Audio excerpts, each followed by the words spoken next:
Buenas tardes, un gusto estar aquí con ustedes, agradecer la invitación a los organizadores del Foro Social y efectivamente mi nombre es Antonio Cerezo, soy integrante de una organización de derechos humanos que se llama Comité Cerezo México, unos talleres de derechos humanos y de seguridad para organizaciones sociales y defensores, entre otras cosas. ¿Cómo, a raíz de qué surge el Comité Cerezo? Bueno, el Comité Cerezo surge a raíz de un hecho puntual de represión, en el cual fuimos detenidos 3 hermanos, Alejandro, Héctor y yo. En agosto del 2001 fuimos detenidos acusados de poner unos petardos en 3 bancos en la Ciudad de México. Ese hecho fue el pretexto que tuvo el Estado para detenernos. Fuimos detenidos, torturados y enviados a penales de máxima seguridad. En un primer lugar fue al Moloya de Juárez, o el Altiplano, como se conoce hoy, y posteriormente a otros penales de máxima seguridad. Okay. ¿A qué le atribuyes tú esta represión obviamente sistemática del Estado, del gobierno mexicano? ¿En contra nuestra o en general? En contra de ustedes, por supuesto. Bueno, fue una circunstancia. En el 2001 acababan de disolver la huelga en la UNAM. Algunos activistas, si bien es cierto, estaban golpeados, estaban en un proceso de rearticulación.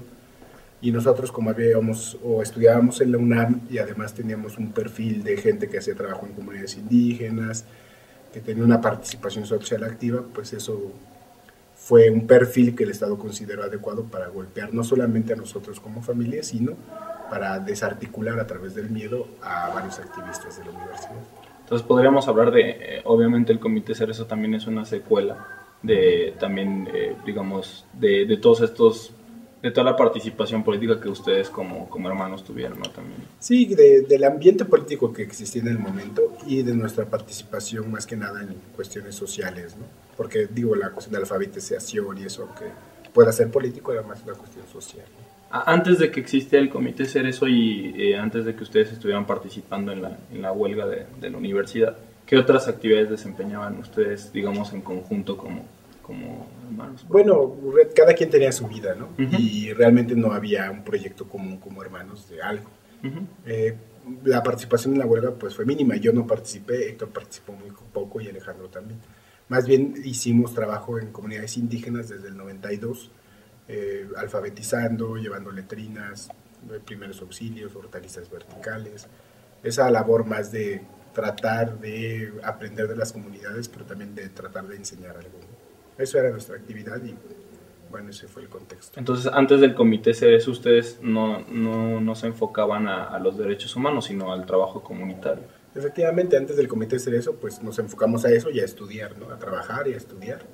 Y bueno, es el hecho de nuestra detención lo que determina que mis hermanos que quedan libres, más nuestros amigos que se agrupan para defendernos, pues comiencen a descubrir que hay algo que se llama derechos humanos y que comiencen a utilizar, primero a aprender la herramienta de los derechos humanos y después a utilizar esa herramienta junto con otras para lograr nuestra libertad.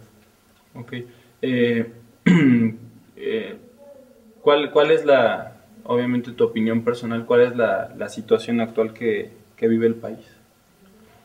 Bueno, sí.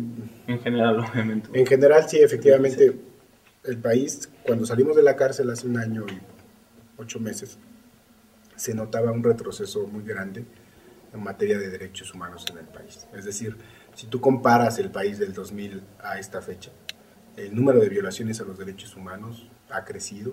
Por ejemplo, el Centro de Derechos Humanos Miguel Agustín Pro documenta que las denuncias por violaciones de derechos humanos en contra del ejército mexicano crecieron en un 500%. Por un lado. Por otro lado, se dieron hechos como los de Atenco, la represión en Atenco. Se dieron hechos como la represión que hubo en Oaxaca.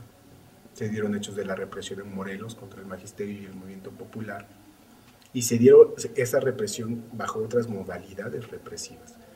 Estas modalidades represivas implicaron la violación sexual a compañeras, implicaron los cercos a los pueblos por parte del ejército y la policía, el que entraran a las casas de la gente por la gente, que las torturaran.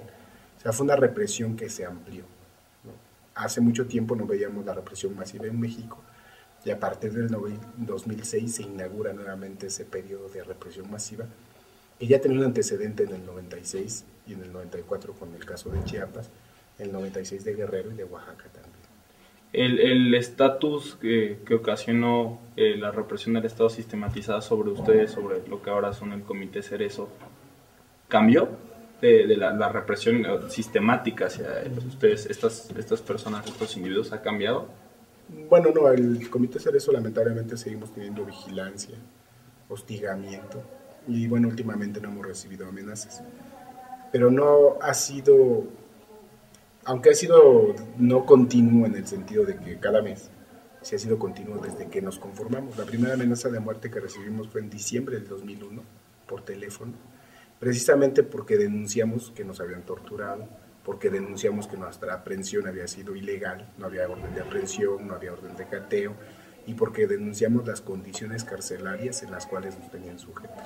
Entonces, como nosotros tomamos la decisión de denunciar y de documentar las violaciones a los derechos humanos, la respuesta del Estado no fue la investigación de esas denuncias, no fue investigar y sancionar a quienes violaron nuestros derechos humanos, sino fue volver a violar nuestros derechos humanos, amenazando a la gente afuera, teniendo ciertas medidas especiales contra los que estábamos presos, y en ese contexto se dio el seguimiento, la amenaza que se sigue dando, ¿no? Sobre todo cuando pasa algo, que llevemos algún caso un poco complicado, delicado, o cuando a veces salimos a algunos lugares, se da un seguimiento por parte del Estado. Ok. Considerando este contexto nacional del que hablábamos hace un ratito, supongo que debe de ser necesario que ustedes como Comité Cerezo se relacionen con otras organizaciones de derechos humanos y con otras organizaciones que trabajan comunitariamente. ¿Podrías mencionar algunas de las organizaciones con las que ustedes trabajan? Sí, nosotros este año precisamente ya somos parte de la Red Nacional de Organismos Civiles Todos los Derechos para Todos y Todas, que aglutina más de 60 organizaciones de derechos humanos en México. Trabajamos con ellos. También trabajamos muy puntualmente con el Centro de Derechos Humanos Fray Francisco de Vitoria, con el cual editamos un manual de seguridad para organizaciones civiles y sociales. Hemos trabajado con otras organizaciones en el ámbito estudiantil, colectivos de estudiantes, porque les damos talleres, inclusive hemos dado talleres a gente del ESME. Entonces nuestra relación con organizaciones sociales y de derechos humanos es bastante amplia. Okay. Bueno, además de esta relación que guardan con los organismos, digamos, de derechos humanos o con organizaciones nacionales, ¿tienen algún apoyo, tienen alguna relación con organizaciones internacionales? Sí, de hecho este año también el Comité Cerezo México conformó una asociación civil que se llama ACUDE, Acción Urgente para Defensores de Derechos Humanos, con la cual pretendemos tratar los casos de agresiones contra defensores. Y esta asociación firmó un convenio de colaboración con una organización internacional que se llama Protection International, con sede en Bélgica, en Bruselas, para montar en México una oficina de protección para defensores. Entonces tenemos esa relación con PI y también relación con otras organizaciones en el ámbito internacional, porque hemos hecho 3 giras de trabajo a Europa, entonces hemos logrado mantener cierta relación con organizaciones de carácter internacional, ¿no? Como puede ser la FID, CIFCA y Amnistía Internacional. A futuro, ¿qué esperamos para nuestro país? Mira, yo creo que depende de nosotros. O sea, hay que partir que el presente del futuro lo hacemos nosotros. Entonces, no es la primera vez que nos preguntan qué esperamos para el país en el futuro. Y no será la primera vez que respondemos que el futuro del país depende de nosotros. Y que el futuro que vamos a tener es el futuro que nosotros construyamos desde el presente. Es nuestra responsabilidad construir ese futuro. ¿Qué futuro queremos? Esa sería la pregunta. ¿Cómo nos imaginamos el futuro que deseamos para nuestro país? Y si tenemos claro qué futuro queremos para nosotros, para nuestros pueblos, para nuestras comunidades, para las colonias, para el pueblo en general y la sociedad en general, entonces yo creo que vamos a poder encontrar los elementos y las herramientas necesarias para crear ese futuro. Porque si no, de otra manera, pensándolo en otra manera, sería una cuestión muy de que, bueno, sí, el futuro se pinta caótico, sí, pero va a ser caótico si nosotros no hacemos nada para evitar que sea caótico. Y en este sentido nosotros creemos que el pueblo y las organizaciones que surgen de él, como la nuestra, pues si tenemos la capacidad de coordinarnos, de conocernos y de tener objetivos comunes, podremos a un mediano plazo revertir el grave deterioro del respeto a los derechos humanos que vivimos como país. Okay. Pero depende de nosotros, ¿no? Y como Comité Cerezo, a través de los proyectos que ustedes están emprendiendo, ¿qué futuro piensan construir o qué futuro ya están construyendo? Pues mira, nosotros lo que queremos a futuro es consolidarnos como organización, fundamentalmente lograr impulsar la cultura de la documentación en las organizaciones, es decir, que las organizaciones documenten las violaciones de derechos humanos a los que son objeto. Estamos impulsando también la creación de un mecanismo no gubernamental de alerta temprana para defensores, lo cual implica que las organizaciones nos coordinemos, nos pongamos de acuerdo para protegernos entre nosotros de las agresiones. Y nosotros le estamos apostando también fundamentalmente a la educación, a generar talleres que puedan contribuir a que la gente sepa cuáles son sus derechos, cuándo se violan sus derechos y qué pueden hacer ante esa violación. Entonces, el futuro que queremos es un futuro en donde todas las organizaciones tengan la capacidad de documentar las violaciones de derechos humanos a las que son objeto, que tengan la capacidad de generar sus medidas de seguridad, sus planes de seguridad, y que de manera coordinada podamos exigir a un Estado que cumpla con las obligaciones que debe de cumplir. Okay. No sé si quieres agregar algún comentario final de manera libre. Pues nos da mucho gusto estar aquí. Es para nosotros un honor estar aquí con los compañeros de la universidad, con los estudiantes. Nos parece que es interesante el esfuerzo que se hace del foro porque es incorporar también a los jóvenes a otro tema, ¿no? Como también venimos a dar talleres, pues estos talleres que parecerían no ser materia de ninguna carrera o de ninguna clase en específico, pues son necesarios, ¿no? Y el hecho de que los jóvenes sean participantes activos de este foro y estén en la organización y en su realización, pues anima y nos enseña que todos podemos construir lo que queramos, ¿no? Nuestros sueños.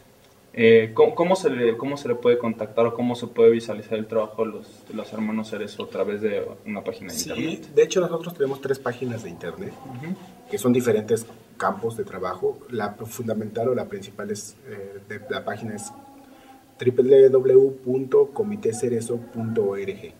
Ahí pueden encontrar. Tenemos otra página que se llama vientodelibertad.org. Es una página en donde documentamos los casos de gente presa por motivos políticos o de conciencia, y en donde lamentablemente también estamos documentando las ejecuciones extrajudiciales contra defensores. Entonces, si a alguien le interesa ver más o menos, ¿no?, quiénes son los últimos presos y cuál es su situación, pueden consultar la página. Y hay otra página que se llama www.revistarevuelta.org, que es la página de la Revista Revuelta, que es un proyecto del comité, es una revista trimestral en la cual pueden escribir y que se hace totalmente de forma voluntaria, ¿no? Entonces son 3 proyectos diferentes que son parte de la misma organización, y ahí pueden enterarse de las actividades, de los foros, y también contactarnos para talleres, para cuestiones muy puntuales en las cuales nosotros podemos aportar algo. Ok, pues te agradecemos mucho que hayas aceptado esta entrevista y esperamos que sigas aportando en las mesas de debate y en los talleres que, justo como tú lo dices, no son necesidades que tienen, por ejemplo, activistas políticos, la gente pues de a pie, la gente común que vive aquí en Guerrero, que vive en todo el país, en esta nación mexicana que está tan dañada, ¿no?, en la cuestión de los derechos humanos. Y pues nos estamos viendo en el Foro Social Indígena en la siguiente sesión. Gracias por la entrevista. Pues muchas gracias a ustedes.